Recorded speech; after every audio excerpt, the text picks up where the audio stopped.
Halo sahabat entrepreneur, video kali ini saya akan menjelaskan bagaimana uang bekerja untuk Anda untuk mendapatkan passive income. Ayo berinvestasi. Salam perubahan.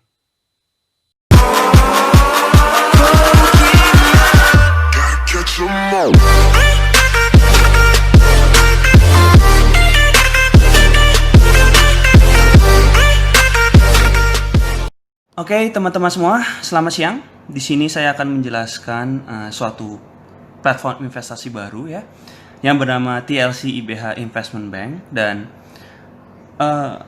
semua yang saya berikan di sini adalah informasi yang memang saya cari sendiri karena saya sebagai investor, saya tidak akan mudah percaya ke orang marketingnya untuk memberikan informasi ke saya. Jadi setelah saya datang ke Malaysia waktu itu, ada tim marketing dan tim marketing itu menjelaskan A sampai Z. But again, saya sebagai investor saya tidak akan mudah percaya dalam hal tersebut. Maka dari saya melakukan riset sendiri. Dan banyak sekali hal-hal yang saya tidak ketahui karena kebetulan saya bukan di bidang perbankan. Jadi saya harus mencari informasi lebih detail tentang apa sih ini IBH Investment Bank itu apa, TLC itu apa sih. Nah, maka dari itu apa yang saya berikan, saya riset ini, saya berikan ke Anda semua adalah hasil dari riset saya, bukan dari company, perusahaan yang menginformasikan ke saya. Oke, kita mulai dari apa itu offshore. Offshore itu adalah suatu lokasi atau suatu zone di mana lokasinya itu memiliki pajak yang lebih kecil dibandingkan zone yang bukan offshore. Misalnya, contohnya yang ada di Asia saat ini itu ada 3 lokasi. Pertama adalah Singapura, di bawah ya sini. Ada Singapura, terus kedua juga ada Hong Kong, sebelah sini ya. Ada Hong Kong juga. Ya, yang paling baru adalah lokasinya bernama Labuan. Nah, kenapa offshore ini sangat diminati? Karena pajaknya hanya 3%. Dalam artian diminati dengan perusahaan-perusahaan keuangan ya, dan perbankan-perbankan itu banyak banget yang suka meletakkan mereka punya kantor atau mereka berinvestasi lokasi itu di daerah-daerah offshore. Kenapa? Karena 3% pajaknya sangat kecil. Berbeda sama negara-negara yang kita cintai, negara Indonesia misalnya, it's just like kurang lebih itu Indonesia itu hampir 20%. Contohnya ya paling mudah kita taruh uang misalnya di suatu bank ya. Misalnya kayak saya juga ada di satu sekuritas besar di Indonesia. Dia bisa memberikan saya sekitar 10% bunganya. But setelah setahun atau dia akan memberikan kita kan sekitar 6 bulan ya termnya. Dia hanya memberikan hanya 4% atau dalam setahun hanya 8%. Kenapa? Karena 2%-nya dipotong sama pajak. 2%-nya itu dimasukin ke pajak gitu loh. Jadi kita sendiri hanya menerima 8%. You see, itu alasannya kenapa investment bank ya, itu tidak ada di lokasi-lokasi seperti di luar zone offshore ini gitu. Seperti waktu itu saya mencoba mencari tahu kan investment bank itu apa sih? Saya coba cari di Wikipedia yang berbahasa Indonesia, tidak ada. Karena ya saya tahu saya juga menyadari Inggris saya juga bukan yang terbaik. Tapi waktu itu saya mencoba cari yang bahasa Indonesia ya, Wikipedia yang Indonesia, tidak ada pengertian dari investment bank. Yang ada dalam bahasa Inggris. Ya mau nggak mau saya juga membaca juga ya. Dan again, itu alasan kenapa di Indonesia itu tidak ada investment bank. Kenapa? Karena tidak ada, bukan zona offshore. Seperti itu. Nah, kayak saya tadi balik lagi ya, ada 3 lokasi. Salah satu yang terbaru itu lokasinya adalah Labuan. Kenapa saya bilang terbaru? Karena pada tahun 1990, Anda bisa lihat di sini, ini saya dari Wikipedia, itu Labuan itu baru saja disahkan sebagai lokasi offshore oleh Malaysia. Nah, kalau Anda lihat, kalau kita dari Kuala Lumpur mau ke Labuan itu harus menggunakan pesawat kurang lebih 1,5 jam. Labuan adalah bagian dari Malaysia ya. Jadi kurang lebih perjalanannya sekitar 1,5 jam menggunakan pesawat, atau kita bisa juga melalui Brunei, kita bisa juga naik kapal ke sana. Nah, again, Labuan itu lokasinya sangat kecil. Jadi kalau kita lihat di Google Map ya, kita harus zoom sekitar 3 kali baru kelihatan itu pulaunya. Dan di situ hanya menggunakan 5 bus saja udah bisa muterin satu kota. Jadi ini memang lokasi sangat kecil dan diperuntukkan untuk offshore sama negara Malaysia. Nah, oke. saya akan menjelaskan tentang hubungan TLC dan IBH Bank. Jadi mereka itu melakukan joining force atau kerjasama joining force yang saling menguntungkan antara TLC dan IBH Bank. Nah, kita bicara masalah company profile dulu. Apa itu IBH Bank? You see, ini saya cari di labuanibfc.com ya. Itu adalah OJK-nya Labuan. Jadi informasi ini saya langsung cari di website, di Google. Anda bisa nge-search sendiri, bakal ketemu juga informasi ini. Nah, di kota atau di pulau sekecil Labuan itu ada 55 bank. 55 bank ini bukan bank-bank kecil ya. Kita lihat contohnya pada nomor 29, itu ya yang sebelah sini. Ada namanya Goldman Sachs Investment Bank Limited. Itu ownernya adalah si Warren Buffett. Mungkin teman-teman yang bukan di bidang keuangan tidak akan pernah mendengar ini. Padahal bank ini udah sekitar 100 tahun lamanya. Udah sekitar 100 years loh, bayangkan. Sudah sangat lama. Tapi mungkin karena kita bukan berada di pasar keuangan, beberapa orang tidak akan pernah mendengar. Saya pun pribadi juga tahu. Karena pada tahun 2009, si Warren Buffett itu membeli nih Goldman Sachs. Masuk berita dan saya penggemar Warren Buffett jadi tahu, oh dia membeli perusahaan atau perusahaan bank ini bernama Goldman Sachs. Nah, nomor 31 itu ada IBH Investment Bank, which is adalah salah satu strategic ally dari TLC. Jadi IBH Investment Bank ini adalah di mana kita berinvestasi uangnya kita ya di IBH Investment Bank ini. Nah, kita lihat nomor 34 ada JP Morgan. JP Morgan itu bank yang terbesar juga di Asia, di Eropa juga gitu. Maksudnya ini bank yang besar-besar yang ada di Labuan. Contoh lagi misalnya kita lihat nomor, ya kita udah pasti tahu lah ya, Maybank. Kita juga tahu ada Mitsubishi UFJ, itu juga salah satu investment bank juga yang besar. Nah nomor 10 ada Bank of America. It's like very huge banget di US gitu. You see, dengan kota sekecil itu ada 55 bank di dalamnya dan salah satunya adalah IBH Investment Bank Limited. Nah, ini lokasinya nih. Jadi kalau kita ke sana, nanti ada satu jalan kayak kita ngomong di Jakarta itu kayak Sudirman. Nah, salah satunya itu ada gedung namanya Financial Park. Di sini itu ada banyak banget insurance atau produk-produk keuangan, perusahaan-perusahaan di bidang keuangan, insurance, bank dan lain sebagainya yang berada di Financial Park ini. Gitu. Oke. Sebagai suatu bank itu ketika mendaftar di Labuan ya, itu harus meregistrasi capitalnya sebesar 100 juta US baru boleh. Nah, bank ini juga berdiri pada tanggal 9 Juli 2009. Nah, Labuan ini juga ada license-nya juga. Jadi kita tahu license-nya ini benar apa enggak ya, kita harus masuk ke www.labuanibfc.com. Di sini ada license ini, Anda bisa melihat sendiri di situ sangat jelas. Data-datanya memang bahwa IBH Investment Bank ini terdaftar. Oke. Selain itu ya, ini ada orang tua ini namanya Data Howard Chu, ini CEO-nya IBH Bank. Dia datang ke acara-acara yang internasional. Jadi forum-forum financial yang internasional dan nasional juga dia selalu hadir. Kenapa? Karena menunjukkan bahwa IBH ini bukan bank yang hanya sekedar lokal saja, tapi juga bertaraf internasional gitu. Nah, siapa chairman-nya? Siapa chairman-nya dari IBH Bank? Itu adalah bernama Datuk Sri Ibrahim bin Haji Ahmad. Dia punya background yang cukup baik ya. Pada tahun 2013 memenangkan Entrepreneur Award Asia Pacific. Selain itu juga dia Master Degree in Food Science. Jadi backgroundnya dia adalah Food Science, sehingga ketika dia datang ke Malaysia, balik lagi ke Malaysia setelah sekolah di Louisiana, dia membuat suatu company namanya Brahim's Company. Nah, Brahim's Company ini sendiri sudah IPO. Jadi secara background dia tidak ada cacat, apalagi di bidang keuangan gitu. Nah, selain itu ya, selain dia punya background sebagai pengusaha, dia adalah saudara kandung dari si Abdullah Ahmad Badawi. Siapa dia? Dia adalah Prime Minister of Malaysia kelima pada tahun 2003 sampai 2009. Again, ini kita dapat info dari Wikipedia. Nah, kenapa dia atau si Datuk Sip Ibrahim bin Haji Ahmad ini dia bisa bikin IBH Investment Bank? Karena jujur aja ada faktor politik juga. Jadi karena gini, untuk membuat suatu bank di Labuan itu tidak mudah. Dia harus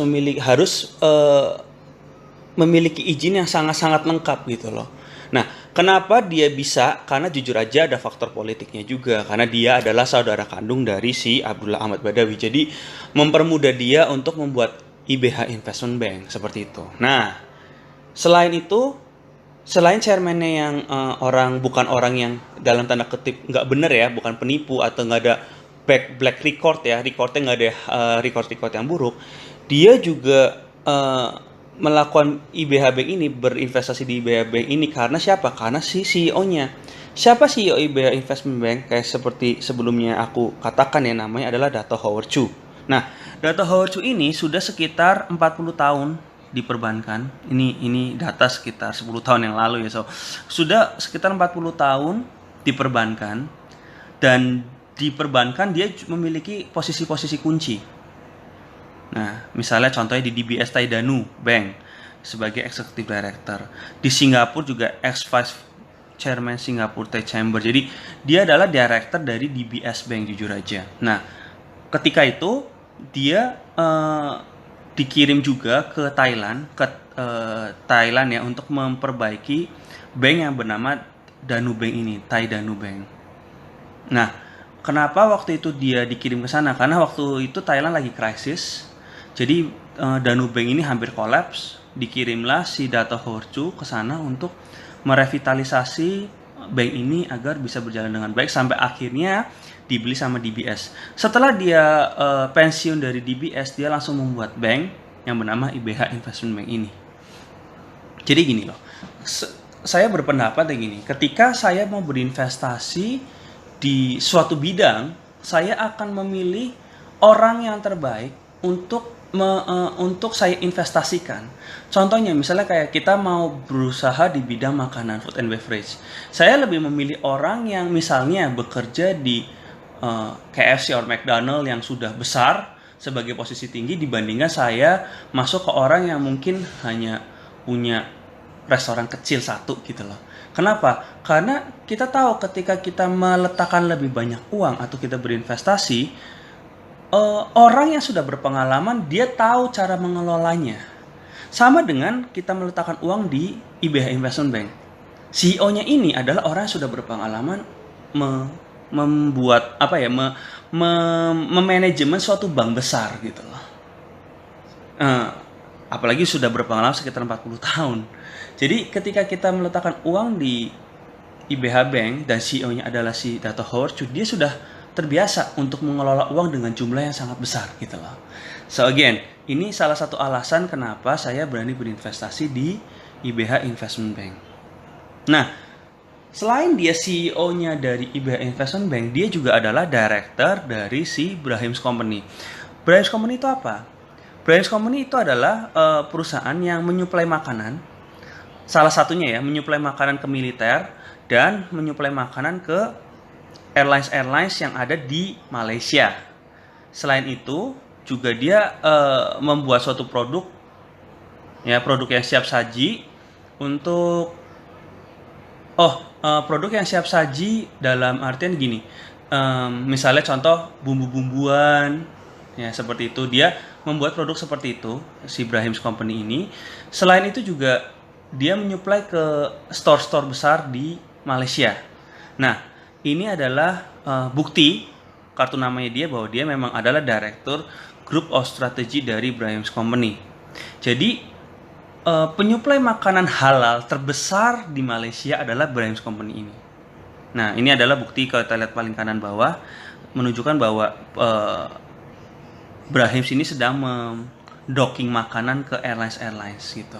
Nah, balik lagi seperti yang saya katakan sebelumnya, kalau kita ke department store di Malaysia, itu kita akan menemukan banyak sekali stand seperti ini yang menjual makanan Brahim's gitu loh. Jadi pertama dia CEO, IBH Investment Bank. Terus kedua dia adalah director dari Brahim's Company. Nah, yang ketiga dia juga counsel dari AICB.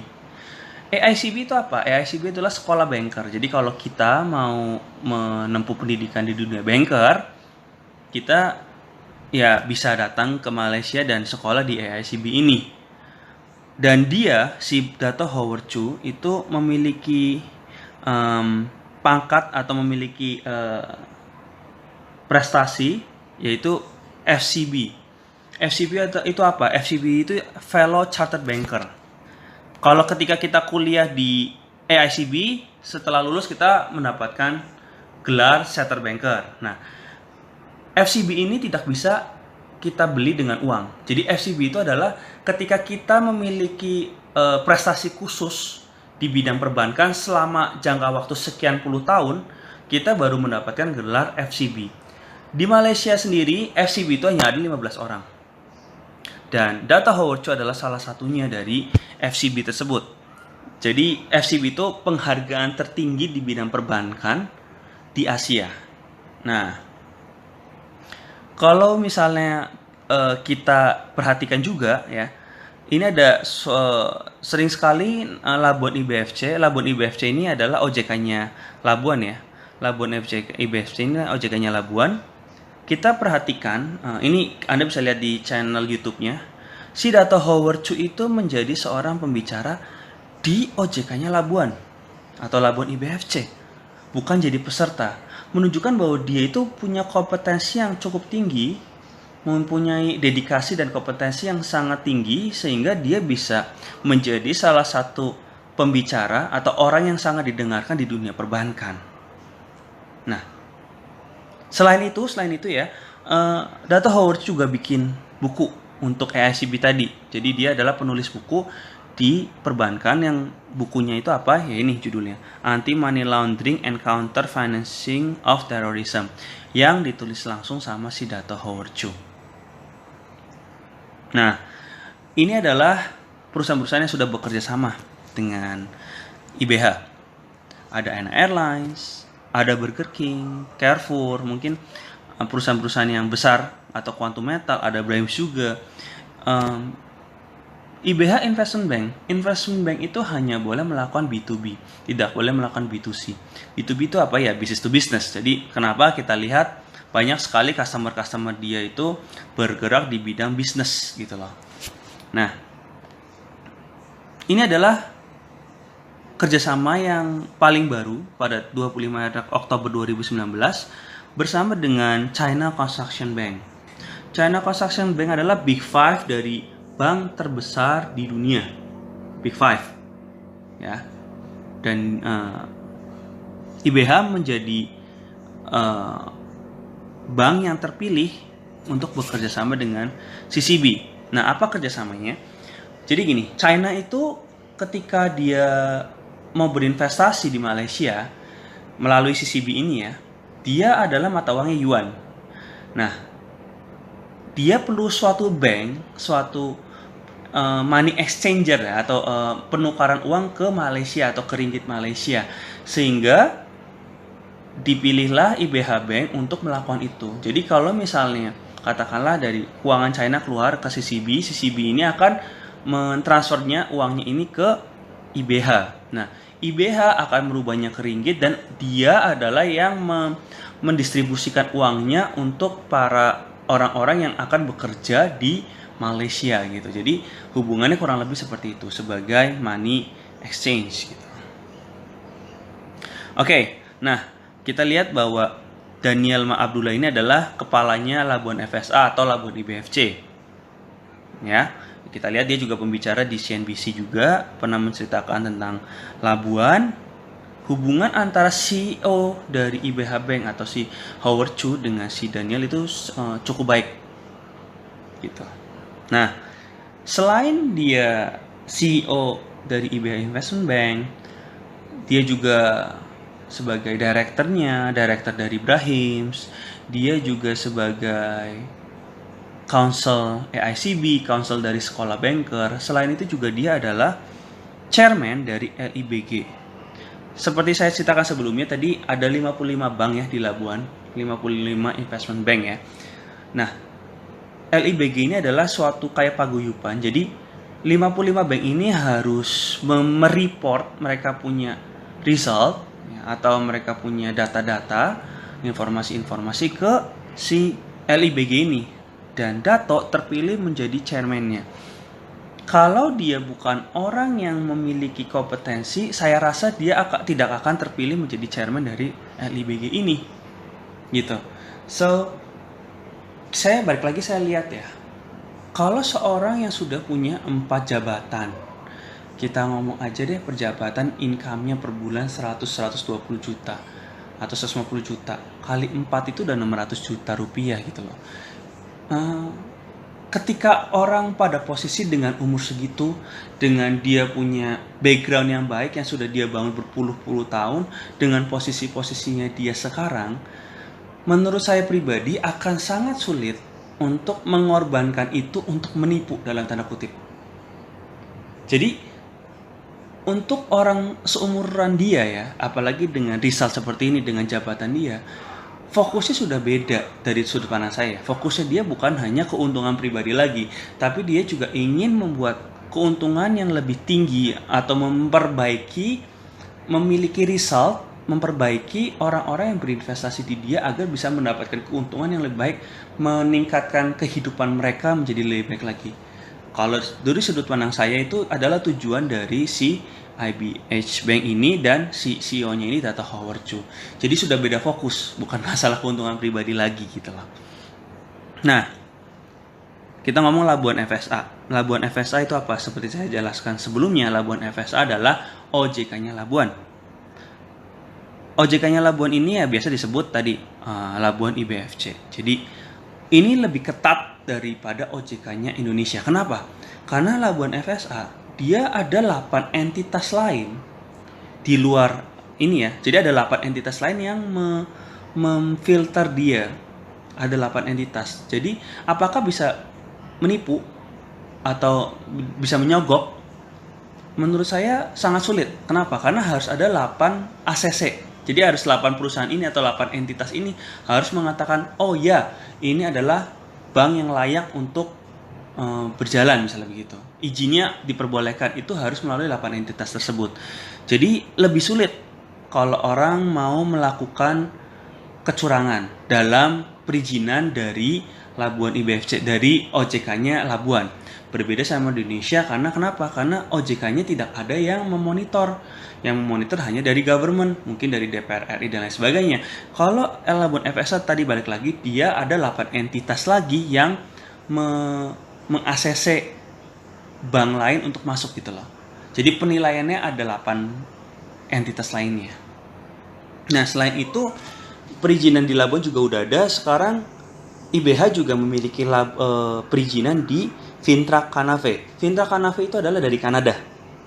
Fintra Canave itu dari Kanada. Kenapa sih perlu OJK-nya Kanada? Karena tim tradernya dari Labuan, dari IBH Investment Bank, dari IBH Investment Bank itu ada 2 lokasi. Pertama di Labuan, kedua di Kanada. Sehingga mereka harus memiliki 2 perizinan tersebut gitu. Nah, ini adalah award dari pihak ketiga. Jadi ada pihak ketiga yang menilai tentang performance dari IBH Investment Bank ini. Pertama dari WikiFX, dia mendapatkan Asia Pacific Forex Platform Excellent Award. Itu yang pertama. Kedua juga dari namanya WNF ya. Dia adalah pemenang dari 2019 Investment Fund Award. Jadi Fund Award terbaik di Malaysia pada tahun 2019. Nah, kita tadi sudah bicara tentang seberapa bagusnya IBH Investment Bank. Kita saat ini berbicara tentang apa itu TLC. Kayak seperti ini konsepnya. Kalau misalnya kita menabung di bank, misalnya kita di bank BCA atau bank Sinarmas dan lain sebagainya, kita taruh uang katakanlah 500 juta di bank tersebut. Kita mau ngambil ATM ada di Indomaret, ada di mana dan lain sebagainya. Nah, suatu ketika misalnya dekat rumah saya ada Indomaret nih, saya mau narik uang di Indomaret tersebut. Oh, ATM-nya hilang. Menurut Anda, saya perlu khawatir nggak ketika ATM-nya ini hilang? Tidak perlu kan? Kenapa? Karena uang kita ada di BCA atau di Sinarmas atau di BRI. Uang kita ada di banknya, bukan di ATM tersebut. Jadi ketika ATM ini something wrong dengan ATM, ya kita nggak peduli. Toh kita juga bisa ngambil di ATM lain. Sama seperti hubungan antara IBHB dan TLC. BCA atau bank-bank di Indonesia pasti bekerja sama dengan perusahaan yang mengurus bagian ATM, pengadaan mesin ATM dan lain sebagainya. Ketika itu ya balik lagi, uang kita di bank. Kita bukan naruh uang di ATM tersebut. Jadi BCA atau bank-bank lain ini dia akan mengeluarkan bekerja sama dengan perusahaan di bidang pengadaan ATM. IBH Bank bekerja sama dalam 3 hal untuk dengan TLC. Pertama, TLC melakukan programming. Kedua, melakukan marketing. Ketiga, melakukan trading. Gitu loh. Hubungannya antara relationship-nya sama aja dengan bank lokal, dengan mesin ATM-nya, sama IBH Bank dengan TLC sebagai pekerjaannya sebagai tadi marketing, trading, programming. Itu yang dilakukan sama TLC. Nah, jadi Anda sudah jelas ya bahwa hubungannya yang seperti itu. Uang kita di mana ketika kita berinvestasi sini? Uang kita ada di IBH-nya, bukan di TLC. Seperti itu sih. Nah, pada tahun 2019 TLC dibangun berada di Hong Kong. Habis itu dia menggunakan strategi-strateginya menunjukkan result yang baik di bidang tradingnya sehingga IBH dan TLC bekerja sama. Nah, oke, kita langsung ngomong ke produknya aja deh. Produknya di bidang apa? Produknya saat ini berada di bidang forex. Ya, kenapa forex? Karena forex itu bisa sangat liquid. Sebenarnya ada beberapa penjelasannya. Forex itu sangat liquid, bisa ngambil 2 posisi, mengenal dengan nama leverage. Tapi ya ini alasannya di forex itu bisa mendapatkan keuntungan yang lebih besar dibandingkan dengan dengan investasi-investasi lainnya. Maka dari itu diperlukan risk management. Nah, saya akan menjelaskan juga tentang apa perbedaannya conventional forex dengan FIPS. Jadi TLC dan IBH Bank membuat suatu produk yang bernama FIPS atau Forex Insurance Profit Security Plan. Nah, berbeda karena dia melihat di conventional forex ya, sebelah sini ya. Conventional forex ini banyak sekali kekurangan. Contoh, misalnya saya pribadi pernah melakukan forex sendiri. Apa yang harus saya lakukan? Saya pertama harus belajar. Saya harus jago teknik forexnya, harus mengerti nama indikator, jamnya kapan, jam buka market kapan, berita-berita yang ada di, apalagi dalam kondisi corona seperti ini, berita sangat sulit sekali untuk ditebak, dan segala macam. Banyak sekali yang harus dipelajarin, ada volumenya dan lain sebagainya. Jadi kita harus jago dalam bertrading kalau conventional forex. Kedua, kita sering banget takut kalah. Sehingga kita juga takut berinvestasi gitu. Kita harus punya mentalitas yang luar biasa di conventional forex. Harus punya mentalitas yang kuat, punya pola pikir yang kuat, punya mindset yang kuat untuk bertrading di bidang forex. Berbeda dengan FIPS. Nah, kita balik lagi, selain itu kita juga takut, banyak takutnya. Nah, yang terakhir itu banyak banget yang kalah dibandingkan yang menang kalau di dunia forex. Karena segala macam hal banyak sekali yang menjadi kendala sehingga conventional forex ini dianggap sama banyak orang khususnya ya itu adalah judi atau sangat beresiko tinggi gitu. Nah, sehingga TLC dan IBH Bank ini melihat nih ini ada kekurangan di sini. Nah, dia bikinlah produk namanya Forex Insurance Profit Security Plan. Di mana pertama orang mudah untuk berpartisipasi, kedua keuntungan yang steady. Ingat, di dunia forex itu kenal seperti ini.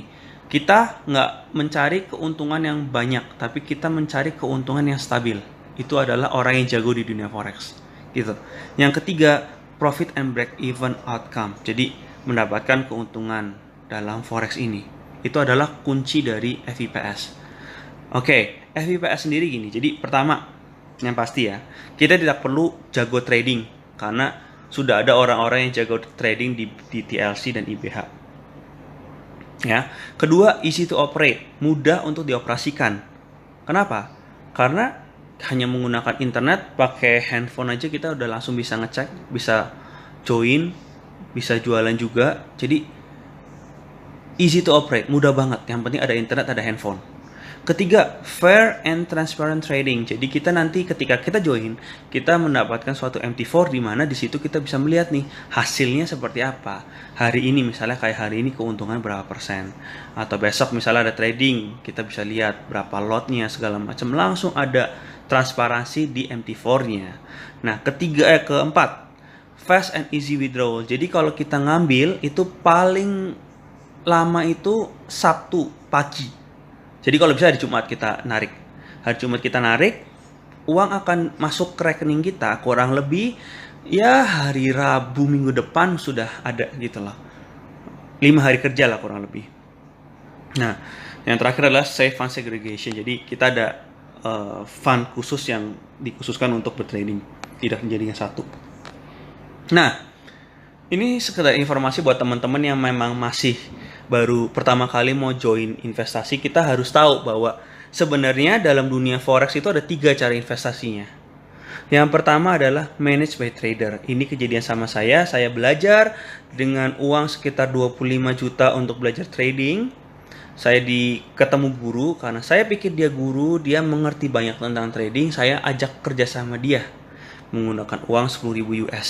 Nah, ditradingkan tuh sama dia. Dalam waktu 1 bulan, nggak nyampe 1 bulan, ternyata uangnya hilang semua. So again, ya itu sering terjadi, managed by trader. Itu kebanyakan orang yang ngaku-ngaku jago trader itu biasanya hanya omongan. Kenapa? Karena kalau dia jago trader, dia tidak perlu lagi pinjam duit orang untuk bermain trading. Kebanyakan sih seperti itu.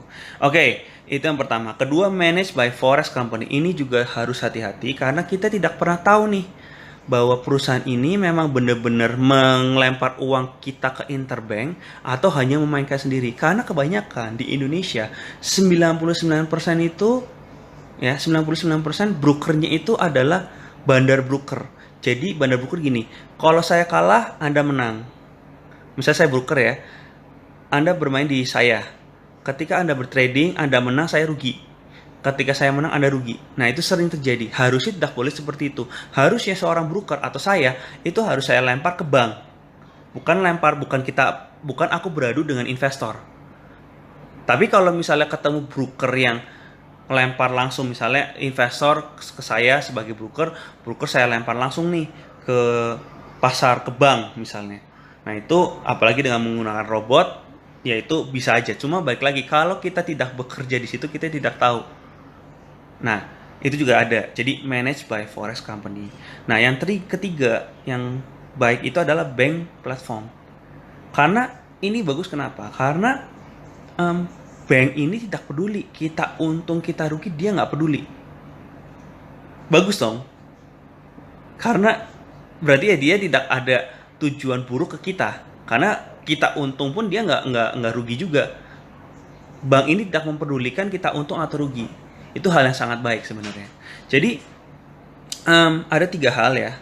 Kalau kita anggap lampu merah, lampu kuning, dan lampu hijau. Kalau lampu merah itu managed by trader. Kenapa sangat berbahaya? Karena tidak ada pengontrolnya. Trader ini tidak ada pengontrolnya. Kedua adalah lampu kuning, kita ngomong managed by forex company. Kenapa? Karena kita tidak tahu dia itu dealing desk atau bukan.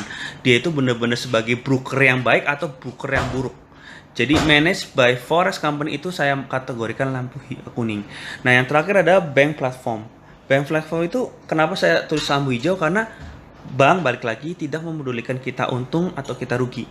Jadi dia tidak ada tidak peduli gitu loh sama investornya. Kamu untung kayak kamu rugi, aku nggak ada masalah gitu istilahnya. Nah, kembali ke tadi aku cerita lampu kuning ya, nomor 2 ya.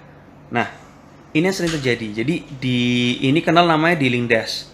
Dealing desk itu adalah biasanya berada di bagian dari forex, dari broker.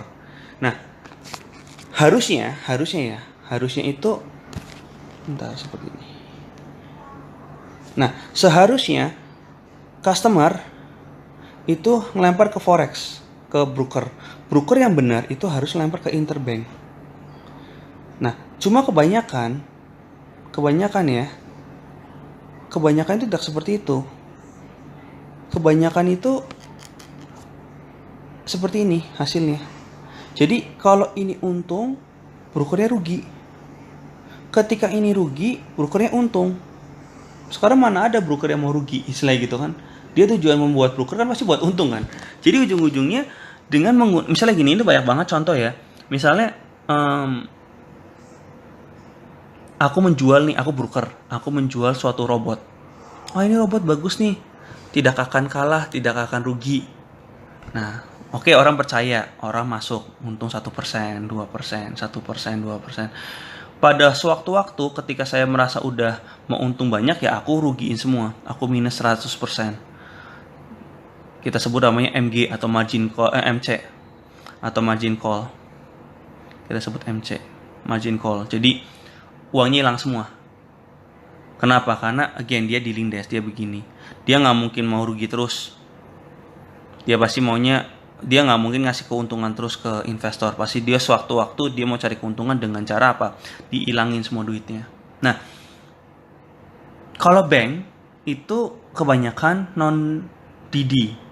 Kenapa? Balik lagi, IBH Investment Bank itu bertujuan untuk mencari uang itu bukan dari forex saja. Jadi dengan forex dia bisa memberikan keuntungan banyak ke investor.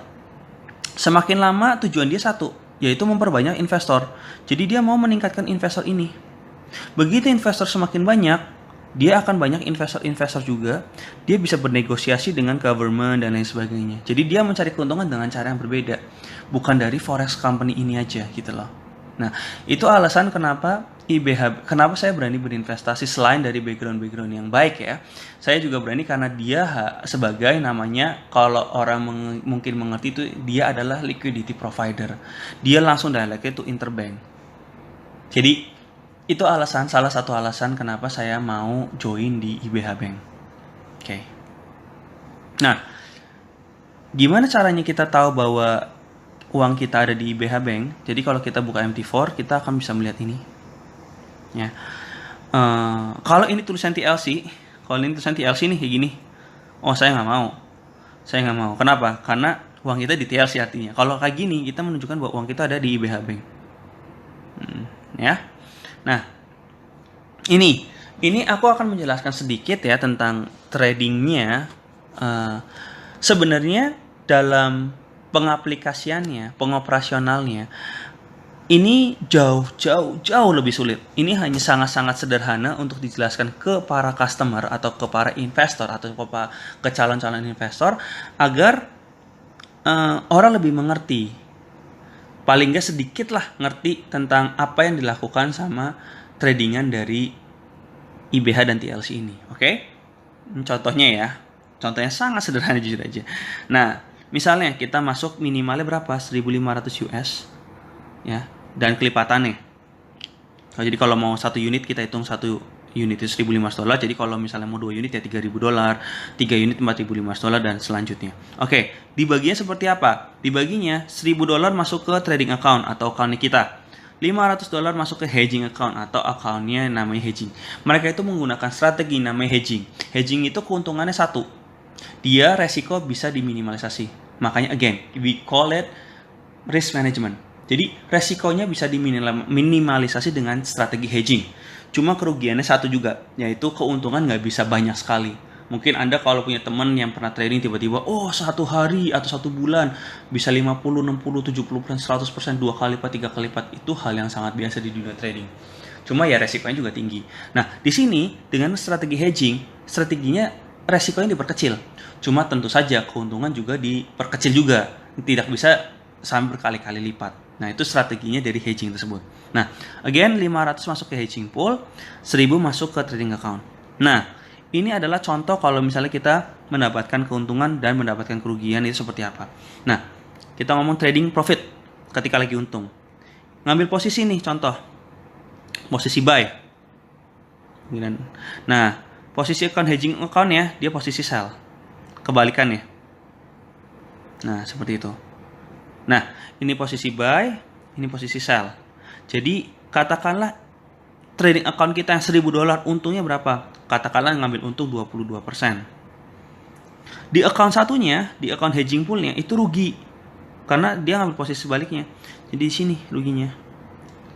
Nah, dari tradingan ini keuntungannya berapa? Keuntungannya yaitu 22% dikurangin 20%. Jadi berapa untungnya? 2%. Seperti itu. Itu kalau untung. Bayangin kan kalau misalnya dia ngambil posisi benar, nggak ada hedging pool, ya untungnya bisa sampai 22% di tradingan ini. Tapi again, dia akan mau meminimalisasi resiko. Ya, jadinya dia melakukan hal ini yang namanya hedging. Oke, ini contohnya ketika dia kalah, berarti ketika dia untung sebelah sini di sini untung 22%, yang ini untung 20%. Jadi keuntungan berapa? Di saat itu 2%, yaitu 22% dikurangi 20%. Itu kalau untung. Gimana kalau kalah? Kalau kalah, balik lagi nih posisi buy, posisi sell. Ternyata harga turun. Jadi kena nih, rugi nih. Oh, account kita rugi nih 20%. Tetapi di account satunya untung 20%. Jadi setelah apa yang terjadi ya simple banget. Account kita rugi 20%, account satunya untung 20%. Jadi untung ujung-ujungnya berapa? 0%. Tidak ada kerugian sama sekali. Tapi ini dilakukan penjelasannya jujur sangat sederhana, tapi pada pengaplikasiannya jauh-jauh lebih rumit, dan ini tidak bisa dilakukan sama semua company. IBHB kenapa bisa melakukan ini? Karena dia adalah liquidity provider, dia punya harga langsung ke interbank gitu. So ini adalah satu program yang bisa memberikan keuntungan yang jangka panjang ya, walaupun kecil tapi dia mengharapkan jangka panjang. Itu target dari si IBH dan TLC. Nah, kurang lebih penjelasan seperti itu sih tentang Forex Insurance Profit Security Plan sih. Nah, keuntungannya berapa nih rata-rata nih? Rata-rata selama ini sih ya. Ini recordnya kurang lebih ya seginilah.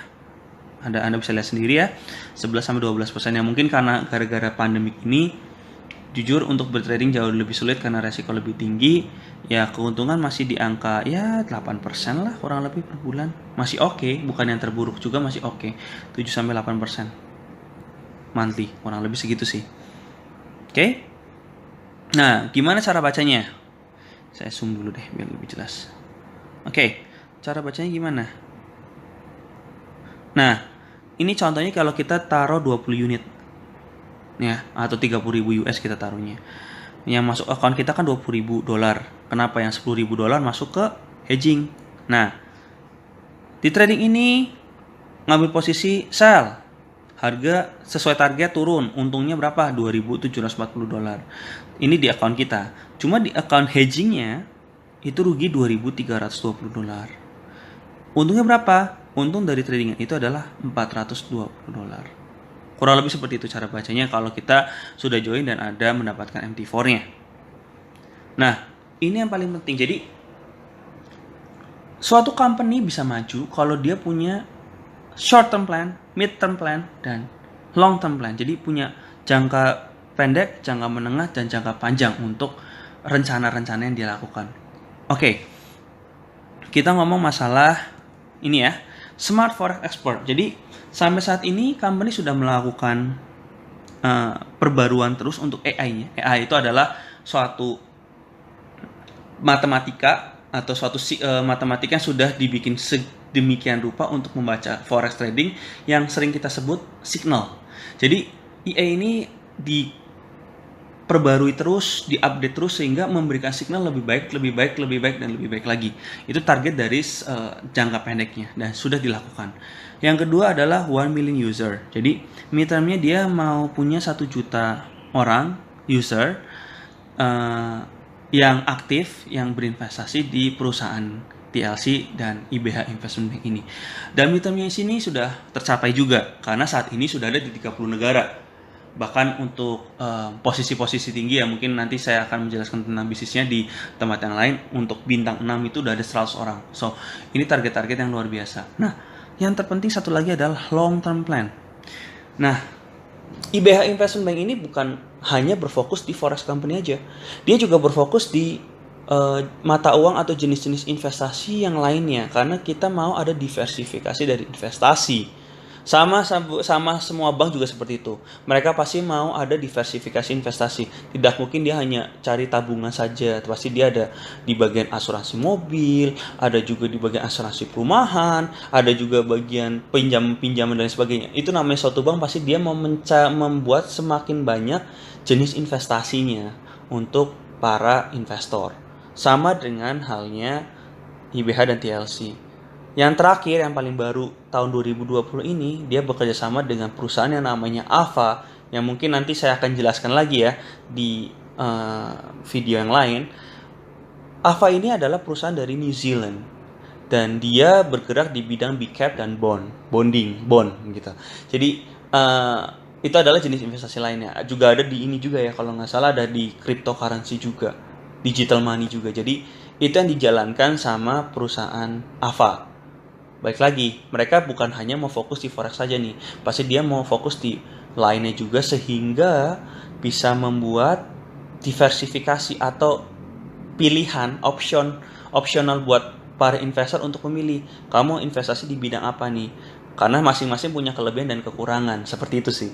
Jadi again, company punya long term plan, expand our range of business, itu sangat penting untuk perusahaan ini untuk bisa maju dan berkembang menjadi besar. Oke. Nah, jadi ini kombinasinya cukup unik ya. Pertama, Security of Investment Bank. Kalian perhatikan saja di bidang forex ya, tidak ada satupun yang ada Security of Investment Bank. Jadi tidak ada satupun yang di bidang perbankan yang biasanya masuk. Seperti itu. Ini baru pertama kali. Makanya ini suatu breakthrough yang luar biasa. Dan strategi yang tadi, FIPS itu hanya bisa dilakukan oleh liquidity provider yang sudah kuat. Nah, ini salah satunya. Kenapa? Makanya ini adalah Security of Investment Bank, itu kombinasi yang luar biasa. Kedua, hedging mechanism. Dengan strategi hedging ini, seperti saya katakan sebelumnya ya, semakin resiko itu bisa semakin diminimalisasi dengan strateginya dia. Tapi harus perusahaan-perusahaan tertentu. So, ini tidak mudah tapi bisa dilakukan, dan itu dilakukan sama IBH Investment Bank. Yang ketiga, is session open in full out. Jadi walaupun ini sudah mulai berubah ya, ini strateginya kan biasanya satu unit $1.500 masuk langsung satu lot, tapi strategi yang baru dirubah menjadi 0.5 tergantung dari marketnya. Karena begini, ketika mereka bertrading, uang yang di tradingan itu tidak kecil, uangnya itu sangat besar. Jadi mereka itu harus menyesuaikan dengan harapan bisa lebih sering trading. Tujuannya cuma satu kok, tujuannya untuk memberikan keuntungan lebih buat investor, itu aja. Nah, ini event-eventnya, jadi sudah ada nih sekarang kita perusahaan IBH Investment dan TLC dan juga Ava membuat suatu tim namanya Legacy Racing. Legacy Team Race itu suatu klub untuk bertandingan di GT Race gitu lah. Nah, ini adalah ya, ini IBH Investment Bank ya. So kurang lebih seperti itu. Mungkin nanti teman-teman yang sudah mendengar mau tanya lebih lanjut bisa langsung tanya ke upline Anda, atau ke saya juga bisa, ke upline juga bisa, ke teman-teman juga bisa. Nanti akan saya bantu coba jawab. Kurang lebih seperti itu. Terima kasih sudah mendengarkan, dan kiranya informasi yang saya berikan bisa membantu Anda. Ingat ya, saat ini kita menghadapi corona ya. Jadi kita banyak banget work from home. So ini adalah salah satu bentuk dari adaptasi. Again ya, kayak seperti kata Charles Darwin bahwa kalau kita misalnya tidak bisa beradaptasi, kita pasti mati. Yang bisa bertahan itu adalah bukan orang yang terpintar, bukan orang yang terkuat, tapi orang yang bisa beradaptasi. Dengan produk yang saya tawarkan ini, investasi ini yang saya juga join juga, saya merasa tertolong sekali, karena saat ini semua bisnisku lagi kacau, dan jujur aja hanya income saya saat ini hanya dari perusahaan ini, hanya dari IBH Investment Bank ini. Saya di sini bertujuan untuk men-spread hal ini, mengkabarkan hal ini ke teman-teman bahwa ini adalah salah satu langkah kita untuk bisa beradaptasi menghadapi corona pandemi seperti ini, yang mungkin Indonesia sendiri kurang lebih ada masih sekitar 2 tahun lagi baru survive, baru balik lagi ke normal. Semoga investasi ini juga bisa membantu teman-teman sehingga bisa bertahan dalam kondisi dan situasi seperti sekarang ini. Kurang lebih seperti itu. Terima kasih banyak semuanya sudah mendengarkan. Terima kasih dan selamat siang. Do it! Yes, you can! Just do it!